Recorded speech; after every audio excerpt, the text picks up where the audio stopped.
আপনারা জানেন ইমরান রয়েছেন এখানে যুব কংগ্রেসের সহসভাপতি।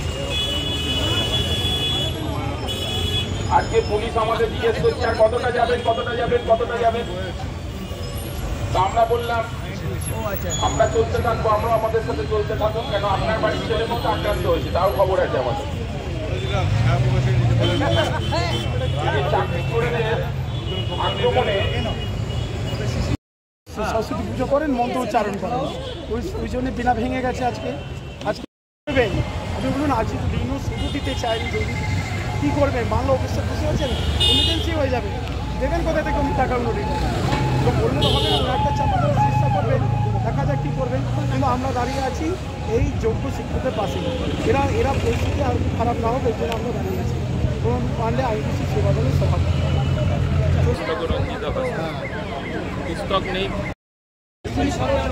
তারই বিরুদ্ধে আমাদের প্রতিবাদ। আমরা জিজ্ঞেস করতে চাই রাজ্য সরকারকে, কেন এমন বারবার হচ্ছে, কেন এইভাবে নতুন করে বারবার বেকার সৃষ্টি করা হচ্ছে। তাই আমরা বারবার একটাই কথা বলি, যোগ্য অযোগ্য সবাই বাদ। স্কুলে নেওয়া হবে না, এটাই আমার প্রশ্ন। এবং আমরা আজকে 2014 সালে আমরা নোটিফিকেশন অনুযায়ী আমরা ইন্টারভিউ বঞ্চিত আপার প্রাইমারি চাকরি প্রার্থীবৃন্দ আমরা 2015-তে পরীক্ষা দিয়েছি, পাস করেছি, সবাইকে ফার্স্ট রেন্ক, সবাই যোগ্যতা থাকা সত্ত্বেও কেন আমরা বঞ্চিত হয়ে আছি দীর্ঘ 10 বছর। 1000 দিন হয়তো আমরা এখানে বসে আছি, কিন্তু আমাদের 10 বছর আমরা কিন্তু পাস করবার পরেও আমরা কোনো পরীক্ষা আর ফার্দার হয়নি বা আমরা ইন্টারভিউতে বসতে পারছি না। কেন এটা হচ্ছে? আমরা মাননীয় মুখ্যমন্ত্রীর কাছে এখনো আবেদন করছি, আপনি অতি দ্রুত বসুন, আমাদের সাথে বসে আমাদের সমাধান করুন, আমাদের বিমল যন্ত্রণাটা বোঝার চেষ্টা করুন। সমস্ত চাকরি প্রার্থী মঞ্চগুলো আছে এখানে, প্রত্যেকের প্রার্থী মঞ্চ এবং চাকরিজীবী তারা রয়েছেন, তাদের সমস্যার কথা আপনি শুনুন। আমরা আপনার সাথে বলতে চাই এবং আর কারো সাথে নয়, আপনার সাথে আমরা বসে মিট করে আমাদের সমাধান আপনি দ্রুত করবেন, এই আশা রেখে আমি আমার বক্তব্য শেষ করছি না। মাননীয় মুখ্যমন্ত্রীকে তো একটা ডেডলাইন দিয়ে দিয়েছি, যদি এই সময়ের মধ্যে উনি আমাদের ডেকে আলোচনায় বসে সুষ্ঠু সমাধান করেন ভালো, নাহলে বাংলা এর আগে এইরকম কোনো কর্মসূচি দেখেনি যেটা হতে চলছে। এক বৃহত্তর কর্মসূচি যেখানে লাখো লাখো মানুষের বঞ্চিত কর্মপ্রার্থীদের এবং শুধু তাদের পরিবারও হয়তো উপস্থিত হবে এবং সেটা নবান্ন ঘেরাও অভিযানে হবে। যতক্ষণ পর্যন্ত সেখান থেকে আমরা সুষ্ঠু বার্তা না পাচ্ছি, দরকার হলে এই ধর্ণা কর্মসূচি এবং দরকার হলে আমরা এই মুখ্যমন্ত্রীর পদত্যাগ চাই।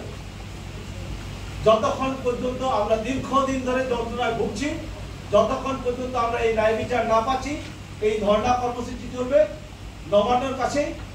নচেত আমাদের এই প্রতিশ্রুতি, এই দাবিগুলো যদি না মানে, তাহলে মুখ্যমন্ত্রী পদক্ষেপ চাই। এই বলে আমি আমার বক্তব্য শেষ করি। চাকরি প্রার্থীদের বলতে যারা যোগ্য অথচ চাকরি চলে গেছে, তাদের মধ্যে থেকেও আমাদের এইরকম কর্মসূচিতে উপস্থিত থাকবেন এবং একটা বিশাল অংশের উপস্থিতি থাকবেন।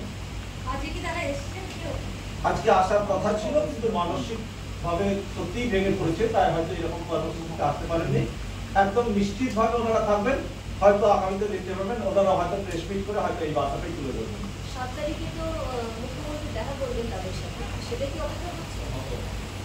না, সেরকম কোনো তাদের কাছে সেরকম বার্তা পায়নি, তবে নিশ্চিতভাবে তাদের কাছ থেকেও এইটুকুই বার্তা পেয়েছি, তারা প্রতিশ্রুতিতে ভুলছেন না। কারণ যেখানে সরকারের সদিচ্ছার অভাব, দীর্ঘ আইনি লড়াইতে সরকার সেই সদিচ্ছাটা দেখায়নি, তাই আমার মনে হয় তারা যারা সত্যিকারের যারা ন্যায্য এবং যারা মেধার মধ্য দিয়ে চাকরি পেয়েছে, আশা করি তারা মুখ্যমন্ত্রীর ওই প্রতিশ্রুতির কাছে আর শুনতে যাবেন না। ব্যর্থতার জন্য তারা এই চাকরিটা তাদের জলে দিয়েছে। আজকে সুপ্রিম কোর্টে এটা তো অস্বীকার করার কিছু নেই, জলের মতো পরিষ্কার, যেখানে সরকার সাইগ্রেশন করতে পারেনি বলে বা করেননি, সদিচ্ছা নেই সরকারের, যার ফলে তো তাদের চাকরিটা চলে গিয়েছে। তাই সরকারের সেই সদিচ্ছার অভাবের জন্য আজকে আমরা যেমন চাকরি হারা হয়েছে তারা, ঠিক আমরাও বঞ্চিত কর্মপ্রার্থীরা অর্থের বিনিময়ে তারা আমাদেরকে চাকরি থেকে আমাদেরকে বঞ্চিত করে রেখেছে। অথচ যারা অযোগ্য কর্মপ্রার্থী ছিল তারা আজকে বহাল তবিয়তে চাকরি করছে। তাই আমাদের একটাই ডেডলাইন, যেখানে মুখ্যমন্ত্রী একদিনের মাথায় তিনি ঘোষণা করেছেন যে সমস্ত চাকরিহারাদেরকে নিয়ে উনি আজকে নেতাজি ইন্ডোর স্টেডিয়ামে বসবেন। তাহলে আমরা কি অপরাধ করেছিলাম? আজকে 3-4 বছর ধরে আমরা রাজপথে বসে আছি, একবার আলোচনা করতে পারতেন না? আমরা কি বঞ্চিত নই? আমাদের চুরি হয়ে গেছে। তাই আমরাও চাই যে মুখ্যমন্ত্রী পয়লা বৈশাখের মধ্যে যদি আমাদের সাথে আলোচনায় বসেন তাহলে খুব ভালো, আর যদি না বসেন বা সদিচ্ছার যদি অভাব থাকে তাহলে অবশ্যই 21শে এপ্রিল একটা মরু ঝড়ের মতো ঝড় হবে, যেখানে সমস্ত রাজ্যের বঞ্চিত কর্মপ্রার্থী, চাকরিজীবী এবং যারা চাকরি হারা সবাই উপস্থিত হবে।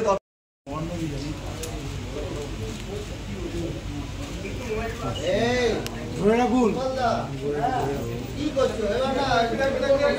ধরে রাখুন।